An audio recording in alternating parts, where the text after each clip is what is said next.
দর্শক, ঢাকা মেডিকেল থেকে আমরা বেশ কয়েকটি কিন্তু আমরা অ্যাম্বুলেন্স লক্ষ্য করছি, যারা কিনা ফিলিস্তিনের উপর যে বর্বরতা হামলা, সেই হামলার প্রতিবাদে তারা এই একটি অ্যাম্বুলেন্স সারি সারি করে তারা একটি প্রতিবাদ নিয়ে যাচ্ছে, সেটি কিন্তু আমরা লক্ষ্য করছি।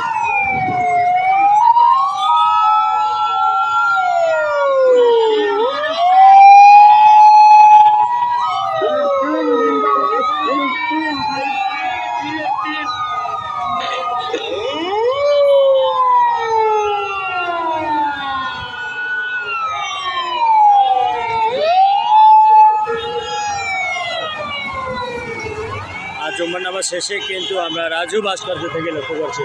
যে সকল অ্যাম্বুলেন্স রয়েছে, সেই সকল অ্যাম্বুলেন্সে কিন্তু ফিলিস্তিনের উপর যে বর্বরতা হামলা, ইসরায়েলের যে হামলা, সেই হামলার প্রতিবাদে কিন্তু ঢাকা মেডিকেল থেকে শুরু করে বেশ কয়েকটি হসপিটালের কিন্তু অ্যাম্বুলেন্সকে আমরা লক্ষ্য করছি, যারা কিনা